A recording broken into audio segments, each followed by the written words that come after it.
Sunod. Alapin nyo na na, no? Alapin nyo na na.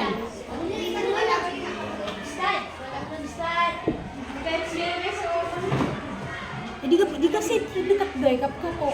Isa ka ro.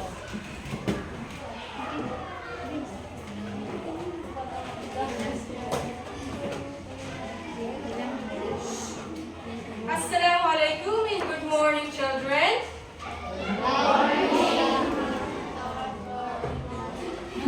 Okay, so today I am your teacher.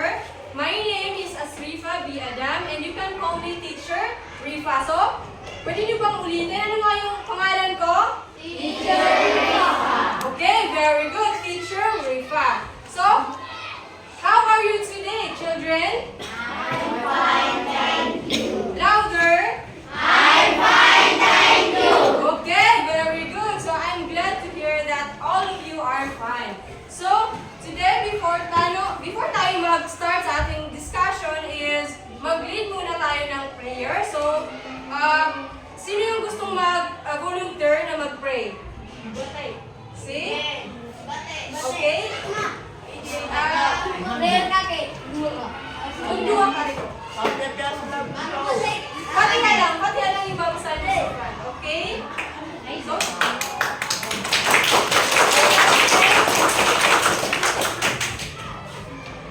start ka.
Okay, so thank you so much. Before that, kasi ito yung award because of sa pag-participate ng class. Okay, class, remember that if you are going to participate in today, then bibigyan ko kayo ng reward. So, okay ba yun, class? Yes, class, kapag sinabi kong hep-hep, sabihin yung again, hep-hep! Okay, very good. And now, parang napaka-energetic niyo today. At because of that, magsasayaw tayo ng gummy bear. So, familiar ba kayo class sa gummy bear? Okay, so excited na bang lahat? Okay, so very good. So now, please kindly stand up. Lahat po tayo tumayo para magsayaw ng gummy bear. Okay? So class, lahat tayo sasayaw kasi kapag may nakita kang hindi sasayaw, siya lang yung sasayaw sa crowd. Okay ba? Naiintindihan ba, class? Okay, again, naiintindihan ba? Okay, so now start na tayo.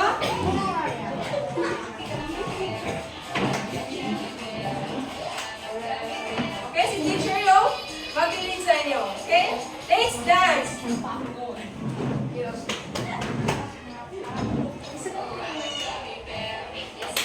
Okay, everybody go!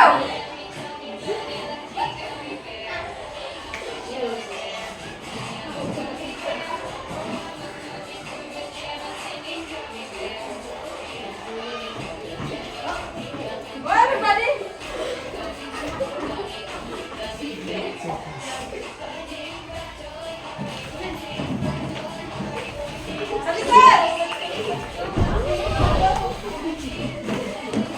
Sorry!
Go!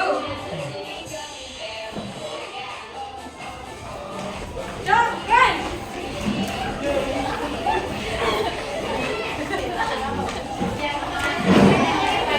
Run, everyone, run!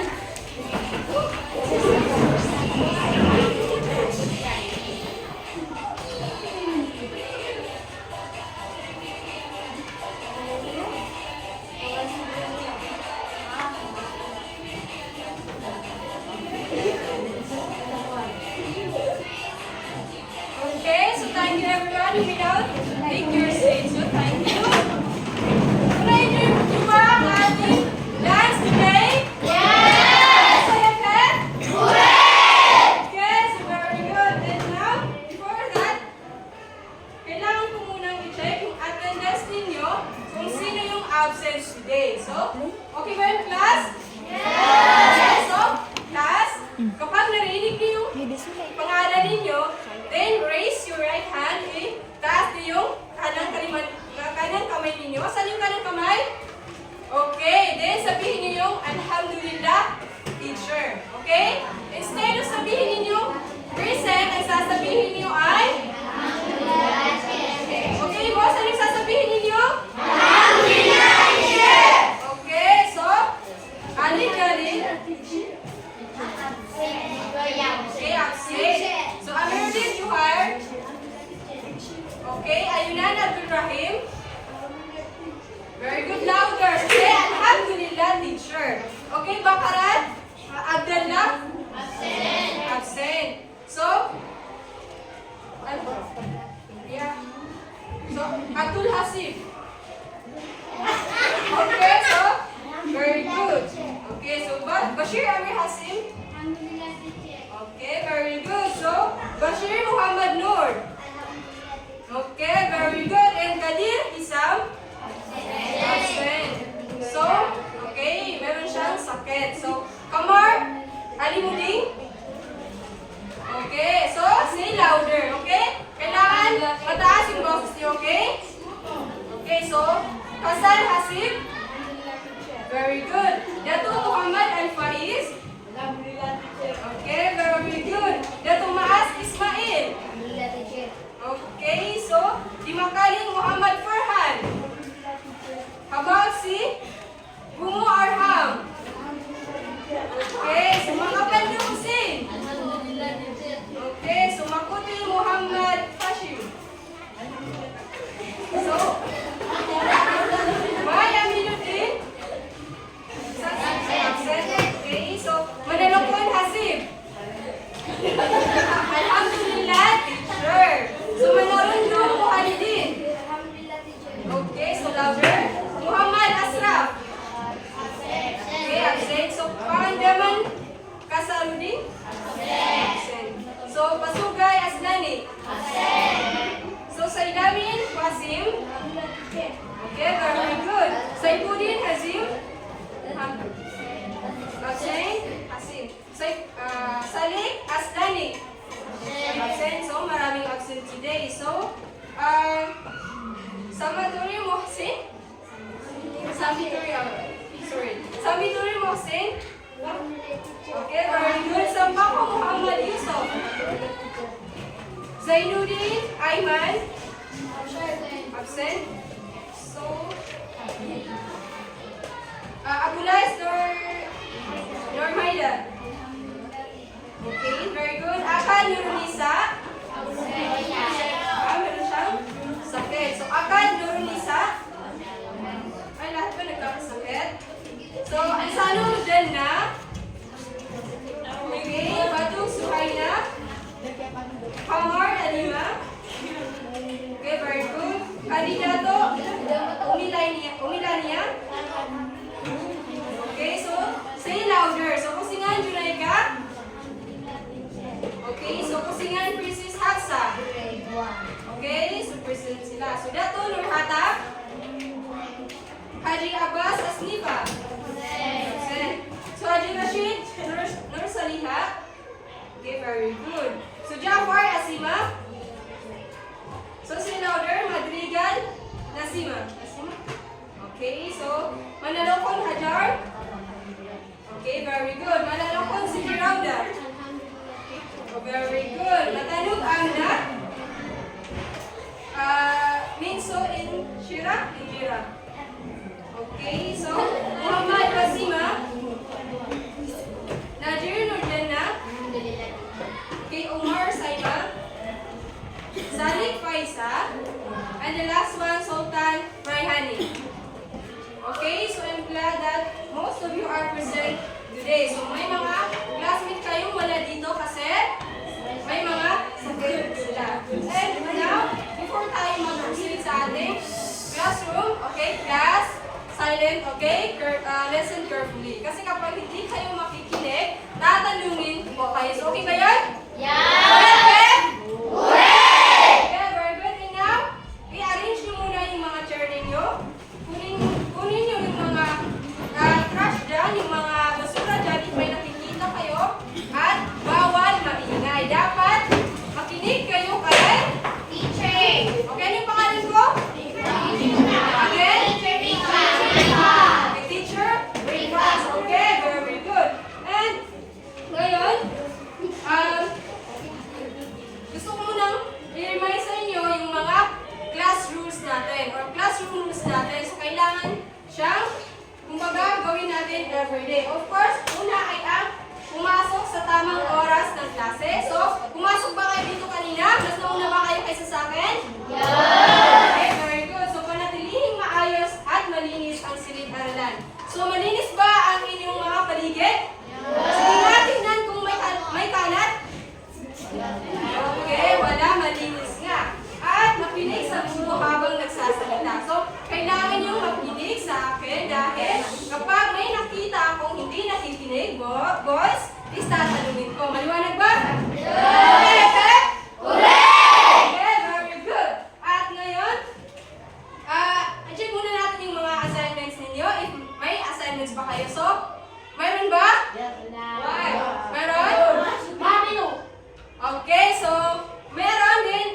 Okay, so next na lang ipasa, okay? Kung sino man yung hindi nakagawa, then bibigyan ko kayo ng pag-asa na makagawa din. Ipas ninyo sa susunod na klase natin. So, maliwanag ba, class? Yes! Naintindihan ba? Yes! Okay, at ngayon, ano yung, kung nakikinig kayo last sa ating discussion, ano yung pinag-aralan natin last meeting? Okay, so kung sino yung gustong sumagot, alam mo siyang reward, okay? Ano yung last na pinag-aralan natin? About sa ibigin. Oo. Yung, wala? Yes? Yes, CN, huwag kang mahiya. Okay, so ang pinag-aralan natin last is source of innovative of materials, finishing materials, and decorations, and naalala niyo? Okay, so yun yung last na pinag-aralan natin. So, class, naintindihan ba yung last na pinag-aralan natin? Yes! Malinaw ba? Yes! Say it louder, hindi ko makinig. Malinaw ba? Yes! Okay, very good. And ngayon, dahil naaalala niyo na, ang gagawin natin is mayroon tayong motivation bago tayo mag-discuss. So, ready na bang lahat? Yes! Okay, ang motivation natin ngayon ay dito. So, ang gagawin niyo dito is i-identify ninyo kung ano yung sagot nito. Okay? Kumbaga, then dapat raise your hand. Di ba sinabi ko kapag may sasagot, raise your right hand at tumayo. Then, sabihin kung ano yung sagot nun. Okay, sino gusto mong mauna? Okay? Miss Hajar?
money, and effort. So meron tayong unlocking difficulties, which is yung mga word pa na hindi kayo familiar. So sasabihin ko yung mga word, kumbaga, sa tulad ng resourcefulness and management skills. So, alam niyo ba kung ano ibig sabihin ng class? Meron ba kayong idea? Yung resourcefulness and management skills is yan yung ability ng isang tao sa isang bagay na meron siya. Kumbaga, kaya niyang i-manage yung bagay na yon tulad ng money, time, materials, and effort. So, sa atin is kailangan natin yan. So, as a student, kayo mga student ko, so, kailangan talaga is marunong kayo mag-manage ng, ano yung kailangan i-manage nyo? Okay, very good. So, yan yung mga dapat nating i-manage. So, okay, so meron tayong objective. Ito yung objective natin. So, gusto ko, lahat tayo babasahin natin ang objective. So, pag bilang ko ng 3, babasahin natin siya. Okay? Naintindihan ba? Okay, very good. At ngayon, okay? 1, 2, 3, basa!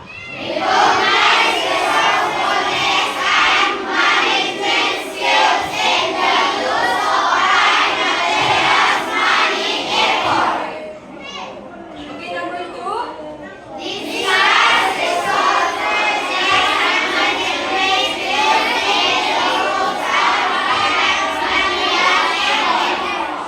Okay, so number 3.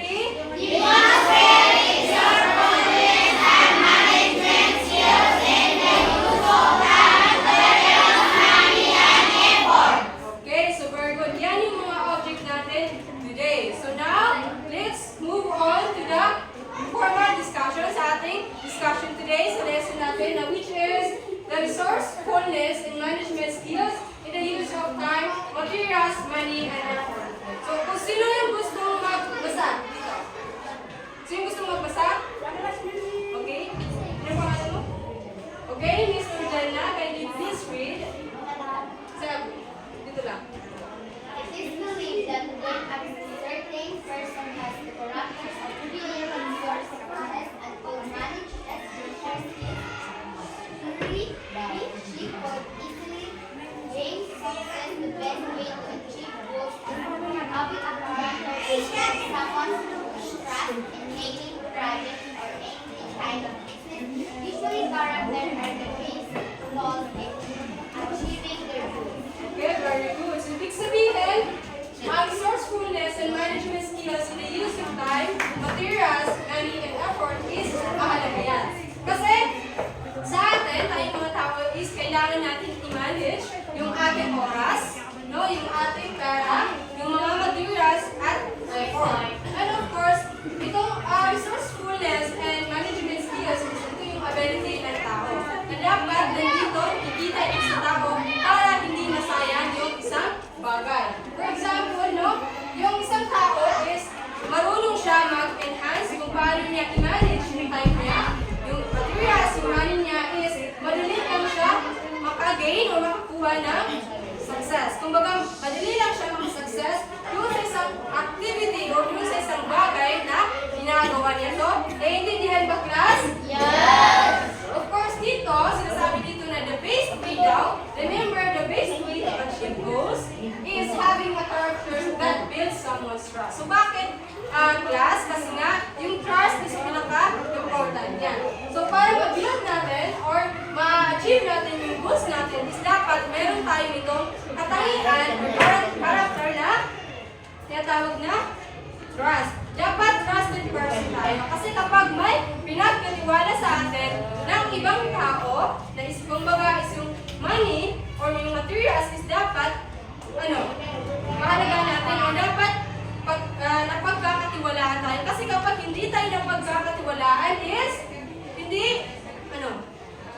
hindi natin makukuha yung goals natin. And of course, in making projects or any kinds of business, usually character are the best tools in achieving their goals. Of course, in making project, di ba, is kailangan talaga, or sa business, is kailangan talaga, ang pinakamahalaga is yung pagiging, kumbaga pagkakaroon ng good character.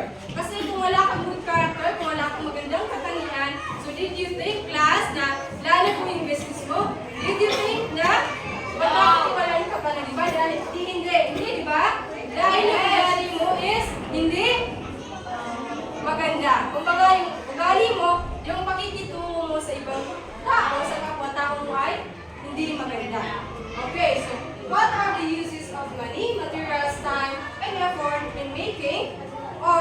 management of certain project. So ano yung mga gagamitin natin kapag mayroon tayong gagawin na bagay tulad ng kumbaga materials, money, or sa mga project natin is kailangan natin itong gamitin. So una ay ang money. So sino yung babasa?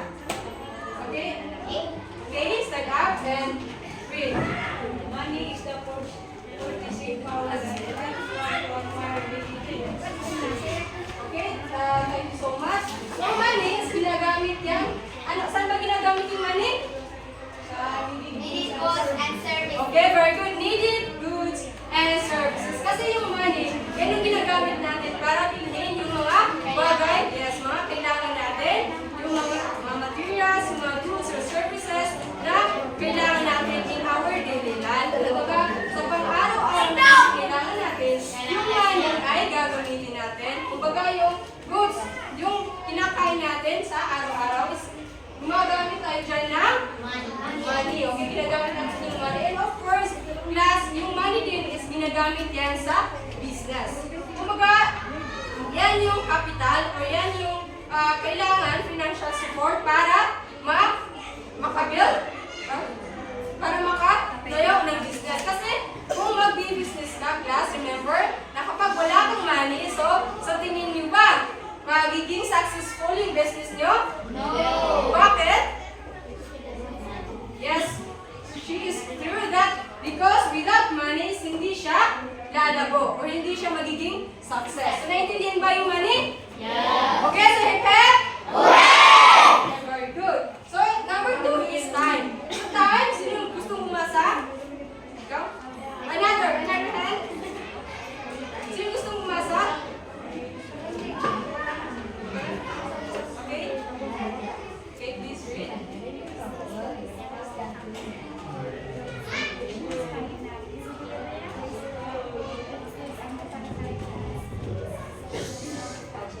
Okay, thank you so much. Very good. And now, yung time, saan ba yung ginagamit? Ginagamit natin yan para sa success of the project. Para ma-success natin yung isang bagay, is kailangan natin yan bigyan ng oras. So, class, remember that kapag hindi nyo binigyan ng enough time, yung isang bagay is hindi yan magiging successful. Hindi siya magiging successful kasi lack of time siya. So for example, class, dito sa class natin is kapag ako, binigyan ko kayo ng project, then dapat bigyan nyo siya ng malaking time. Kasi kung hindi nyo siya bibigyan ng malaking time, for example, pinagawa ko kayo ng some project na magagamit natin. So, ang problema is hindi nyo natapos dahil lack of time, dahil ginawa nyo lang ito within 1 day. So, 1 day lang. So, short time yung mangyayari. So, ang mangyayari is magiging failure yung project natin or unsuccessful. So, naiintindihan ba, class? Yes. Okay, so number 3, materials. Include apparatuses, equipment, tools, gears, machinery, and other physical sources that are necessary from completing the different processes in project management. So this materials is very important to succeed or to achieve our project goals. Kasi nga, yung mga materials is ginagamit natin yan. Saan ba natin ginagamit yung materials? Physical Okay, physical resources. So, dito magbigay, kung sino gusto magbigay ng example ng materials? Okay. Ha? Water bottle. Okay, another. Very good. Thank you. Bond paper. Another. Thank you. Correct. Notebook. So, those are the materials na kailangan natin. So, yung mga materials na yan is very relevant yan sa ating life. Kung baga sa ating daily routine is kailangan natin yung mga materials, yung mga dress, mga damit, mga bags. So, sa class, ano ba yung ginagamit nyo dito na materials? Okay, so yan yung mga materials. So, kapag wala kayo niyan, then hindi kayo makakapag-aral kasi wala kayong magagamit na materials. At the same time, hindi kayo, kapag wala kayong materials sa class, hindi kayo makaka-learn. Hindi kayo makaka-pag-aral kasi wala kayong magagamit. Okay, so number 4, efforts. Sino yung gustong pumasa? Okay, stand up.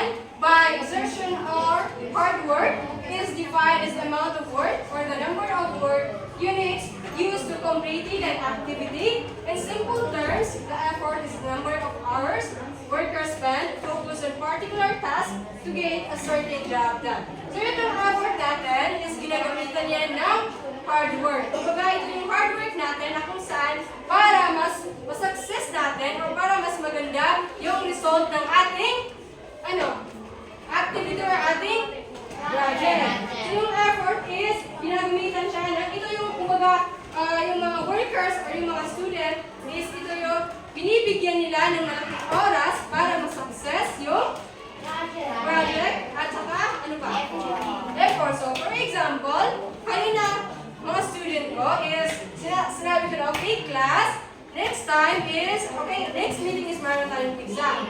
So, ang gagawin niyo is kailangan yun mag-study para maka-answer sa exam. So, kung gusto niyo makapas sa exam natin is kailangan niyo ng effort.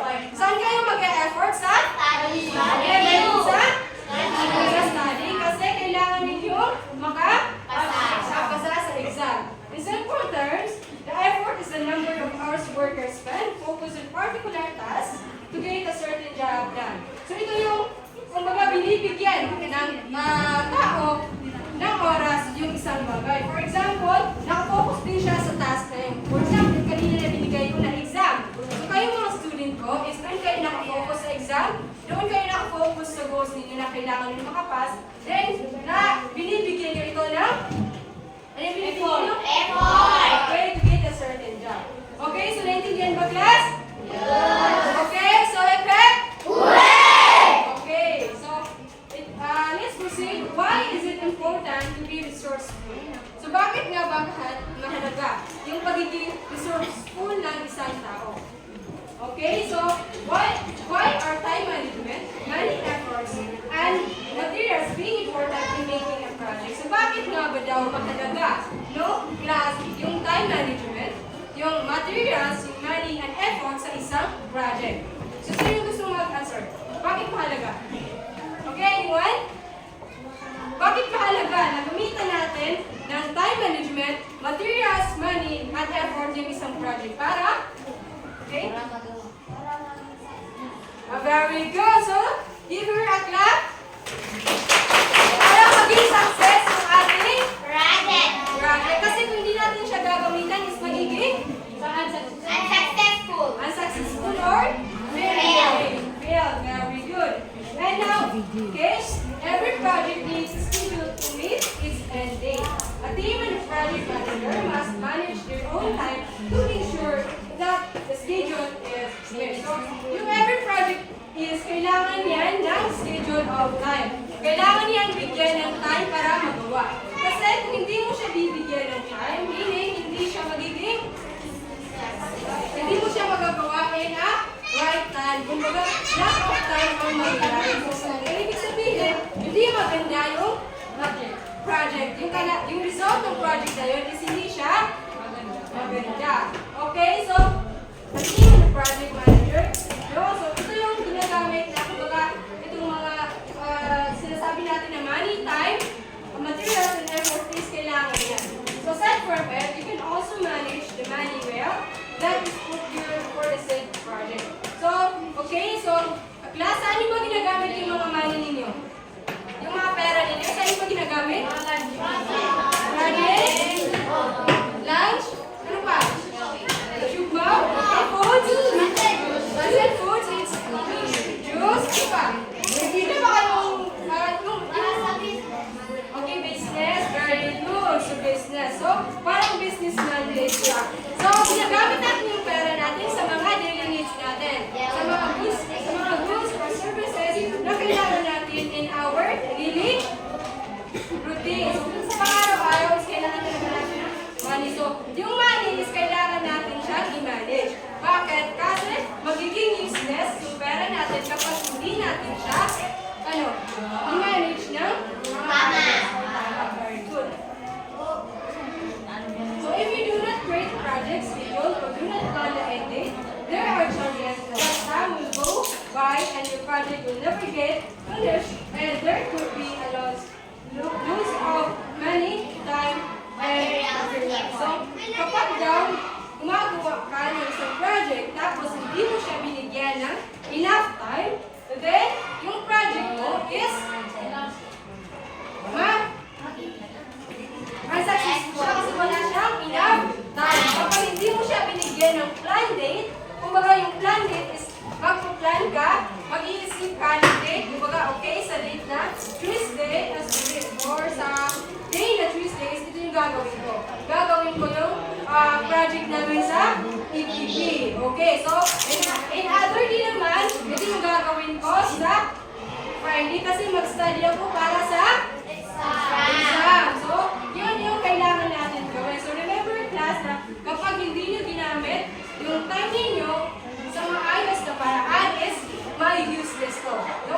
Hindi siya magiging success or magiging useless yung time ninyo. At ang magiging result ng ginawa ninyong project ay unsuccessful or okay, fail. So, yun yung mangyayari.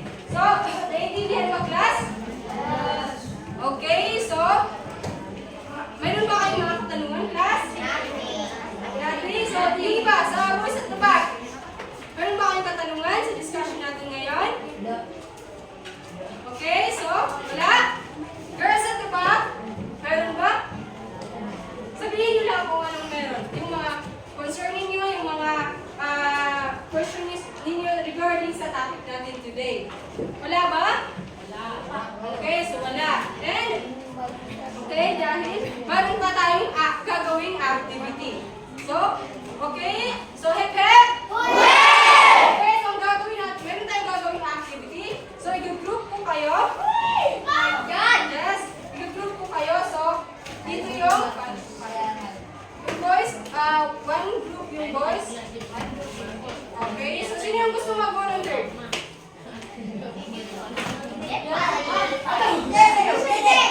Tatlo lang. Oo. Okay? Sino yung gusto? Fred. Madali lang yung gagawin ninyo. Kung baga ang gagawin ninyo, papakita ko sa inyo ng picture. And ang gagawin nyo is, kung baga, i-identify nyo siya, siya ba ay materials?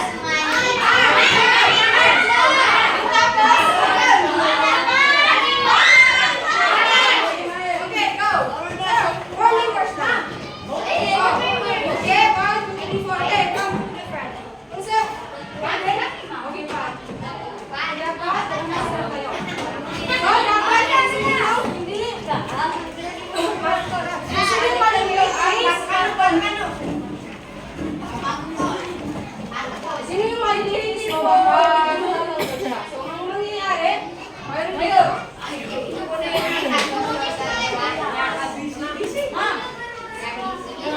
Ibig sabihin dito, mayroon tayo dito, money, time, materials, and effort. So, dinikot ko siya. Sino yung gusto kong makapit?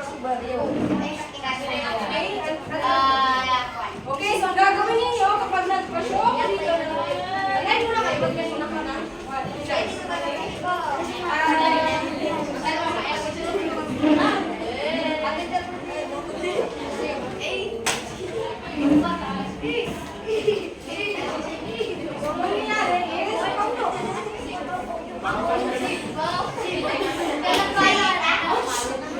Okay, so ang nangyayari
sa ating life everyday. Magagamit natin yan sa ating pang-araw-araw na buhay or pamumuhay. So, yun yung resourcefulness and management skills in the use of time, materials, money, and effort. So, nag-gets niyo ba?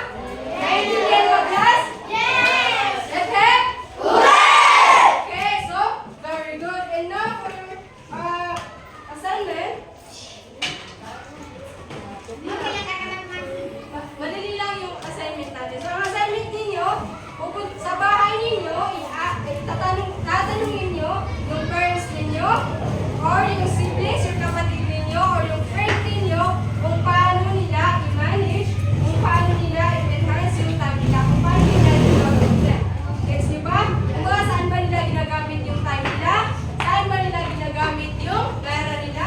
Yung materials at effort nila. So, naintindihan ba, class? Ano nga yung assignment natin? Tatanungin yung mga kasama. Yes? And then I'm going to money, run, effort. Okay, very good. So, yun yung assignment ninyo. So, ipapasa niyo yan by next meeting. So, gets niyo ba? Yes. Okay, naintindihan ba? Yes. So, hep-hep? Hooray! Hep-hep? Hooray! Okay, thank you so much. Diyan lang nagtatapos ang ating discussion today. So, again, everyone, I am your teacher, Ma'am Rifa Binadam, or you can call me teacher. Teacher Rifa. So, goodbye, class.